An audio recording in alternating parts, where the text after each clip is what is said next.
आज हमारी मौजूदगी कोला विधानसभा क्षेत्र में है और हमारे साथ मौजूद हैं भारतीय जनता पार्टी से नेता और यहाँ से टिकट की दावेदारी कर रहे डॉक्टर कौशल वर्मा जी। हम उनसे जानेंगे कि क्षेत्र में गोला विधानसभा की क्या कुछ प्रमुख समस्याएं हैं, किन मुद्दों पर वो चुनाव लड़ेंगे, अगर पार्टी मौका देती है तो सबसे बड़ा काम गोला विधानसभा के लिए क्या करेंगे। इन्हीं तमाम चर्चाओं को लेकर आज हमारे साथ मौजूद हैं डॉक्टर कौशल वर्मा जी। बहुत बहुत स्वागत है आपका। आपका बहुत बहुत धन्यवाद।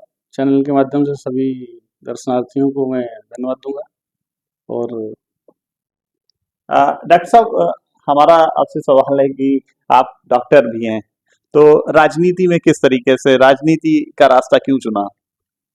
एक्चुअली आप देख रहे होंगे कि नौकरी, बिजनेस और न्याय हर चीज़ के लिए एक तरह से राजनीति ही कहीं न कहीं जिम्मेदार होती है। जी। अगर इससे आप हमारे बारे में बोल रहे हैं कि आप डॉक्टर हैं, राजनीति में क्यों आ गए, तो आपको बताना चाहूँगी जैसे कि मोदी जी हुए या योगी जी हुए। योगी जी आज की डेट में सशक्त एक नेता हैं हिंदूवादी, और लॉ एंड ऑर्डर पूरी इंडिया में सबसे बेस्ट अगर देखा जाए तो यूपी का ही है। जी। इससे पहले अगर देखा जाए तो योगी जी एक बढ़िया पोजीशन पे थे, एक सम्मानित पोजीशन थी, एक संत थे। लेकिन कहीं न कहीं लगा उनको कि अगर हमें गुंडागर्दी, भ्रष्टाचार ये सब मिटाना है तो कहीं न कहीं राजनीति में उतरना पड़ेगा। जी। तो उन सब से देखा जाए तो कहीं न कहीं राजनीति में उतर के ही बहुत सारी चीज़ें सुधारा जा सकता है। गोला विधानसभा सीट पर भाजपा का मजबूत होल्ड रहा है, और वर्तमान में भी भाजपा के यहाँ से विधायक हैं। ऐसे में संगठन आपको वर्तमान चेहरे की जगह नया विकल्प क्यों बनाए? आपके पास ऐसा क्या प्लस फैक्टर है? क्योंकि मैं लगभग 2-3 साल से पूरी तरह से अपनी भाजपा पार्टी के साथ में सक्रियता से जुड़ा हुआ हूँ। हर जगह, हर इवेंट में रहना होता है। जी। लोकसभा चुनाव में मैंने अपने भाजपा के प्रत्याशी को पूरी तरह से ज़मीनी तौर पे मैंने मदद करी। जी। और हर जगह जा के मैं समझा कि कैसे कहाँ पे प्लस पॉइंट है, कहाँ पे माइनस पॉइंट है, हमारा संगठन का कार्यकर्ता किस लेवल से कैसे कार्य करता है। तब से लगातार मेरा जुड़ाव भाजपा के संगठन में पूरी तरह से है। और मैं व्यक्तिगत भी मैं बहुत जगह, हर गाँव में, जैसे कि हमारी पार्टी के हर जगह कार्यकर्ता हैं, उसी तरह मेरे व्यक्तिगत भी बहुत सारे अप्रोच हैं, साथ में तमाम सारे लोगों को लेके चलता हूँ। और रही बात इसमें जो समीकरण आपने बताया, जैसे पिछली बार कई पॉइंट्स को लेके भाजपा यहाँ पे हारने की वजह बहुत सारे होते हैं, एक वजह से कभी चुनाव नहीं हारती। जी। जैसे कि आप अगर देख रहे हैं कि पार्लियामेंट्री इलेक्शन में अगर हार गई है भाजपा, तो इसका एक कारण नहीं था, क्योंकि कई बार कहीं न कहीं पार्टी में ही विरोध कुछ लोग कर रहे थे, पार्टी में होके भी अपने यहाँ भी बहुत सारी चीज़ें हुई। ऐसा ऐसा नहीं कि उन्होंने ही हरा दिया है, बट ऐसा हुआ है, क्योंकि हम लोगों ने नज़दीक से देखा है। और रही बात यहाँ पे टिकट मुझे क्यों मिलेगा, क्योंकि अभी देखा होगा आपने 1,22,000 वोट जो मिला है पार्लियामेंट में विधानसभा गोला से, जी। अगर इतना भाजपा में ट्रांसफर हो जाता तो सीधे-सीधे सीट क्लियर हो जाती है यहाँ से। तो अब बाकी रही बात कि कई फैक्टर ऐसे हैं जो हम लोग यहाँ पे अपना देख रहे हैं, क्षेत्र में घूम रहे हैं। अगर बात करें सर्व समाज की या अपने समाज की, तो अपने समाज की बात कर लेते हैं, तो लगभग 88,000 वोटर्स हमारे कास्ट का है। जी।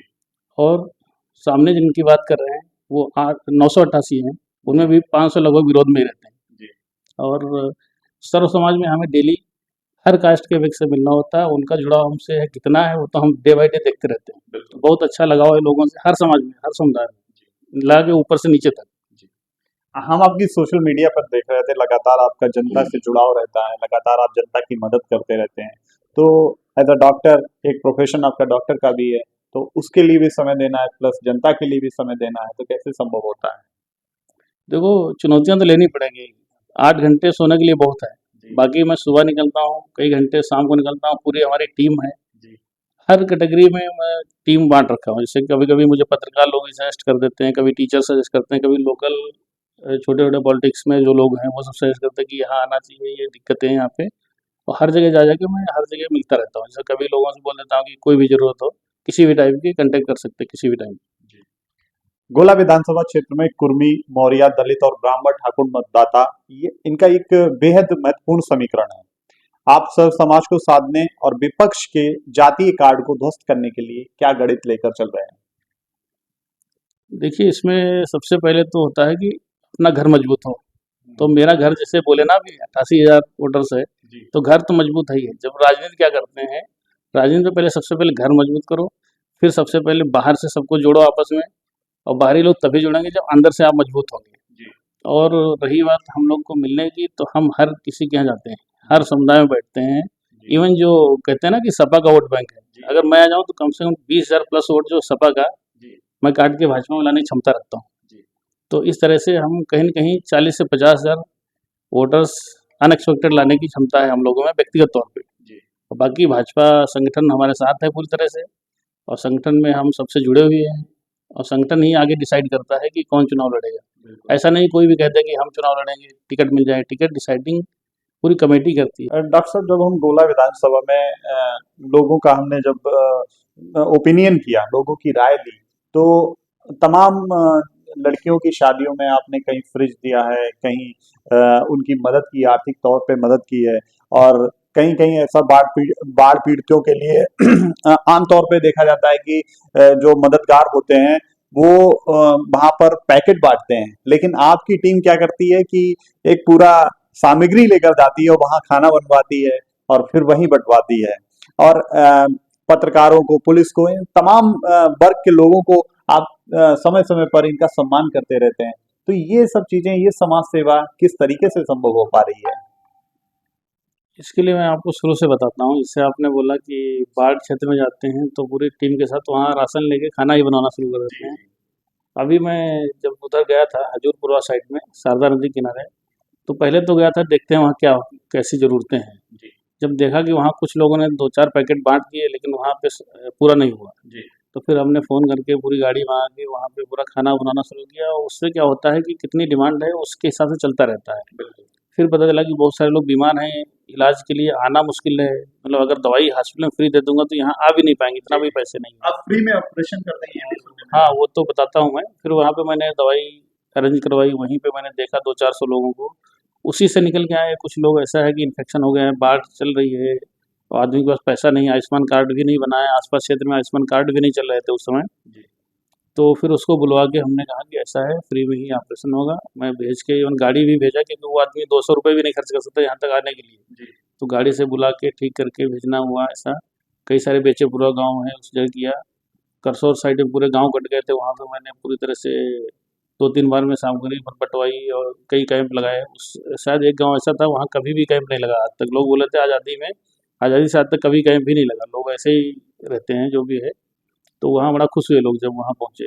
जी। और बाकी रही बात, जैसे शादियों में कई बार लड़कियाँ आती हैं खुद ही यहाँ पे, डिमांड मतलब ऐसे कि आएँगे तो कुछ मदद मिलेगी।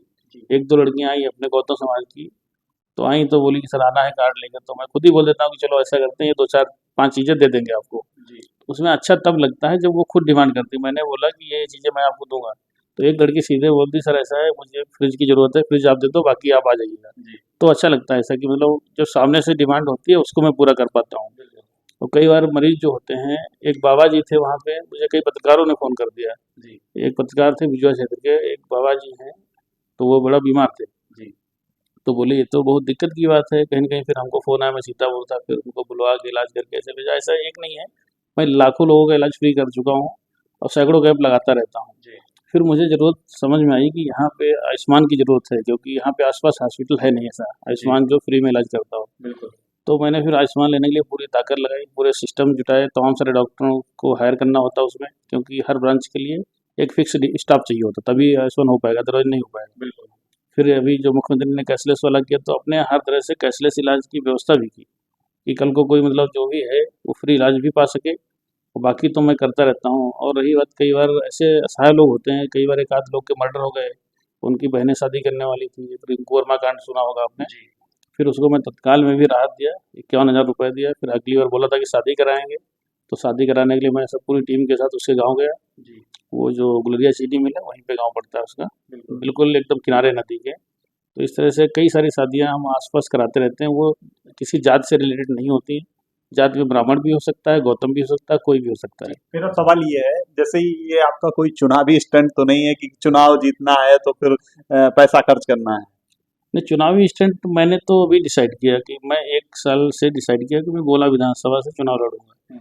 उसके पहले मैं, ये तो 8 साल से मेरा चल रहा है। जब से मैं आया हूँ यहाँ गवर्नमेंट जॉब में, तब से चल रहा है। उसके बाद मैंने गवर्नमेंट जॉब रिज़ाइन करी, उसके बाद अपने हॉस्पिटल्स बनाए। ये तो आज की बात नहीं, ये 2018 से चल रहा है।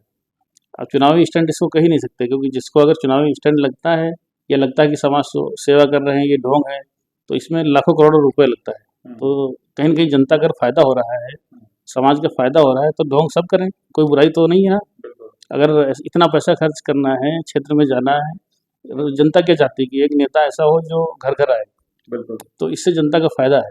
चुनाव इसलिए कराए जाते हैं कि कहीं न कहीं उसको फ़ायदा मिलना चाहिए। बिल्कुल। अधिकारी सुने, उसके काम हो जाए तुरंत से। ऐसा नहीं कहना कि हमारा कोतवाल सुनता ही नहीं है। अरे कोतवाल क्यों नहीं सुनेगा? अगर आप अच्छे हैं, तो कोतवाल सुनेगा, सब काम करेगा। जनता को तो काम चाहिए। और ये मना नहीं कर सकते कि हमारा एसडीएम नहीं सुनता, कोतवाल नहीं सुनता, एसपी नहीं सुनता। ये तभी नहीं सुनेगा, कहीं न कहीं तुम में गड़बड़ी होगी। अगर आप कुछ गलत कर रहे होंगे तभी नहीं सुनेंगे, नहीं तो क्यों नहीं सुनेंगे? मैं तो देखता हूँ कि कोतवाल और पुलिस से लेके एसडीएम तक मैं बोल दूँ 2 मिनट में सारे काम हो जाते हैं। तो ये सब चीज़ें हैं। आपकी लोकसभा क्षेत्र से जो पूर्व सांसद रह चुके हैं टेनी जी, उनसे आपका कैसा तालमेल है? आपकी पड़ोस में धौरारा लोकसभा क्षेत्र है, रेखा वर्मा जी वहाँ से सांसद हैं, उनसे आपका किस तरीके से तालमेल है? और दूसरा हमारा सवाल ये है कि राजनीति में हर व्यक्ति का एक गुरु होता है या हर व्यक्ति का एक रोल मॉडल होता है, तो आपका क्या रोल मॉडल है? किस तरीके से आप देखते हैं इसको? एक्चुअली आपने जो क्वेश्चन पूछा कि अभी नाम लिया टेनी जी का, पूर्व सांसद बोला, तो इसको थोड़ा मैं मॉडिफाई करना चाहूँगा। वो एक्चुअली पूर्व केंद्रीय गृह राज्य मंत्री हैं, ना कि खाली पूर्व सांसद। उनसे मेरा रिलेशन एक तरह से भाई जैसा है। वो हमारे मार्गदर्शक हैं। कई चीज़ों पे उन्होंने मुझे सजेस्ट किया कि ये डॉक्टर साहब आपको काम नहीं करना है, ज़रूरत पड़े तो मैं हूँ तुम्हारे साथ। तो एक ऐसा आत्मीयता वाला रिलेशन है उनसे, जो एक बड़े भाई का ही हो सकता है। कुछ ऐसी घटनाएँ हुई, मैंने तो उनको नहीं बताया, लेकिन उनको खबर लगी। तो उन्होंने मुझे एक ऐसे, जैसे होता है ना घर का आदमी जब रोकता है कि ये मत करो, बाकी नियम कानून से चलो। बिल्कुल। तो मुझे जो फ़ील हुआ कि ऐसा तो घर का कोई बड़े भाई कर सकता है। तो उनको कह सकते हैं आप कि हमारे मार्गदर्शक हैं, हमारे बड़े भाई हैं, हर समय मेरे साथ खड़े हैं। और साथ में आपने बात करी कि श्रीमती रेखा वर्मा, इनका जो राष्ट्रीय लेवल की हैं, तो ये हमारी बहुत करीबी रिश्तेदार हैं और बड़ा अच्छा रिलेशन है इनसे। और लास्ट में आपने पूछा कि अगर आप विधायक बनते हैं तो क्या रोल मॉडल होंगे? कौन मतलब क्योंकि आप सुने होंगे पूर्व मंत्री स्वर्गीय राम कुमार वर्मा जी, उनका एक वर्चस्व रहा है। उन्होंने जो जिस स्टाइल से काम किया है, आज तक अभी कुर्मी बिरादरी में, आस-पास के क्षेत्र में वैसा नेता नहीं हुआ है। मैं कोशिश करूँगा कि मैं उनसे भी ऊपर एक स्पष्टवादी, अच्छे तरीके से पब्लिक का, जनता का मदद करूँ, उनसे बेहतर बनने की कोशिश करूँगा।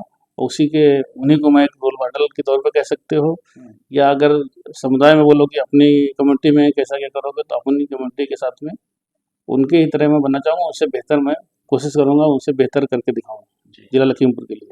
मतलब आप रोल मॉडल समझते हैं और उनसे बेहतर काम करने रोल मॉडल तो हर आदमी होता है, जैसे कि हम बताए ना अभी मंत्री से, अगर अजय मिस्त्री मंत्री जी की बात करो तो वो इस समय हमें कई जगह पर सजेस्ट करते हैं, तो रोल मॉडल तो वो भी हुई है। हमारी रिश्तेदार रेखा वर्मा कह दोगी, हर आदमी रोल मॉडल है जो कुछ न कुछ सिखा दे। बाकी जैसे होता है कि वर्चस्व की, मतलब ये नहीं कि चमचागिरी की राजनीति नहीं करना है। अगर मतलब करना है तो एक स्पष्ट राजनीति करो, सामने वाले को एक लगे गंभीर आदमी सामने खड़ा हुआ है। हमारा एक सवाल ये भी है कि गोला गोकर्णनाथ ये एक बहुत बड़ा पर्यटन का कॉरिडोर है और यहाँ एक अच्छा कॉरिडोर मतलब भव्य कॉरिडोर बनाया जा रहा है काशी विश्वनाथ की तर्ज पे, अयोध्या की तर्ज पे। तो इस पर आपका क्या कहना है? क्योंकि जिस तरीके से जो व्यवस्थाएं सरकार दे रही है, आज भी जनता उसका लाभ नहीं ले पा रही है। ये सबसे बड़ी एक्चुअली हमारे मुख्यमंत्री जी महाराज योगी आदित्यनाथ जी जो हैं, उनका सबसे बड़ा दूरगामी सोच का परिणाम है यहाँ पे। क्योंकि शंकर जी का जो सबसे बेस्ट मंदिर है, छोटी काशी बोलते हैं, यहाँ लोग एक दिन में मंडे को 5 लाख तक श्रद्धालु आते हैं। ये कॉरिडोर का जो एक तरह कह सकते हैं टूरिज्म को बहुत बढ़ावा मिला है।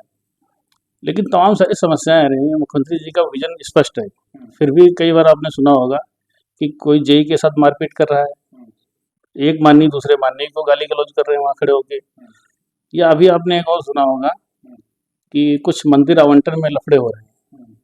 वो एक ही मतलब कहते हैं कि ना कि कुछ मंदिर किसी के हैं, कुछ मंदिर किसी के हैं। एक गिरी जी थे, वो कई बार आरोप लगाए कि इसमें मंदिर में घोटाला हो रहा है, गड़बड़ी हो रही है। तो ये सब देखते हुए इसको एक तरह से ट्रस्ट में लेके सरकार अपने अंडर में लेना चाहिए, तभी पारदर्शिता से काम हो पाएगा। अदरवाइज क्या है, कहीं टाइल्स गिर रहा है, कहीं कुछ हो रहा है, जो क्वालिटी गुणवत्ता होनी चाहिए उतना नहीं मिल पा रहा है अभी। इस पे हम कोशिश करेंगे, इस पे सब चीज़ें ध्यान देके अच्छा करवाया जाए, क्योंकि ये आने वाले समय के लिए गोला का भविष्य है। उत्तर प्रदेश विधानसभा चुनाव 2027 बहुत ही नजदीक आ रहा है, तो उसके लिए क्षेत्र की जनता के लिए, प्रदेश की जनता के लिए क्या एक संदेश रहेगा आपका? आपके माध्यम से आपको जनता देख रही है, तो क्या एक संदेश देना चाहेंगे? संदेश सबसे पहले देखना यह है कि सबसे पहले बेस्ट अपने क्षेत्र का एक प्रत्याशी कौन अच्छा प्रत्याशी है और क्या क्या विजन है उसके, और क्या क्या फिर उसमें पार्टी भी देखो कि कौन सी पार्टी हमारी जो है कैसे कैसे मैनेज कर सकती है। जैसे पुरानी पार्टियों को देखोगे कितना भ्रष्टाचार था, कितना आतंक था। सबसे पहले शुरू करते हैं लॉ एंड ऑर्डर से। तो लॉ एंड ऑर्डर जो भाजपा में हुआ है आज तक कभी ऐसा नहीं देखने को मिला, क्योंकि लॉ एंड ऑर्डर इससे पहले थोड़ा सा मायावती सरकार में बढ़िया रहा है, बीच में तो गड़बड़ी हुआ है, अब जाके लाइन पर गाड़ी आ पाई है। तो प्रत्याशी भी देखो, पढ़ा लिखा होना चाहिए, विजन होना चाहिए, ये नहीं कि मतलब समाज को गलत डायरेक्शन में ढकेले।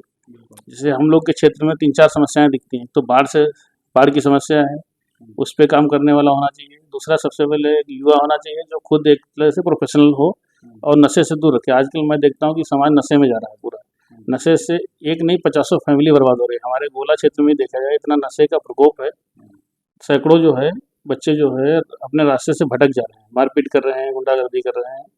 और आने वाले समय में जो है लॉ एंड ऑर्डर सबसे फर्स्ट प्रायोरिटी भी देखना है, डेवलपमेंट भी देखना है, प्रत्याशी भी देखना है, और ये सब चीज़ें सामंजस्य बनाते हुए जनता को वोट करना है आने वाले समय के लिए, 2027 के लिए।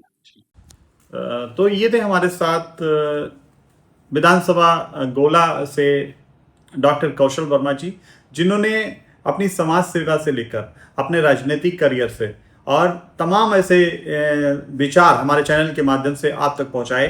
तो देखते रहिए आप हमारा खास कार्यक्रम एक दिन नेताजी के साथ।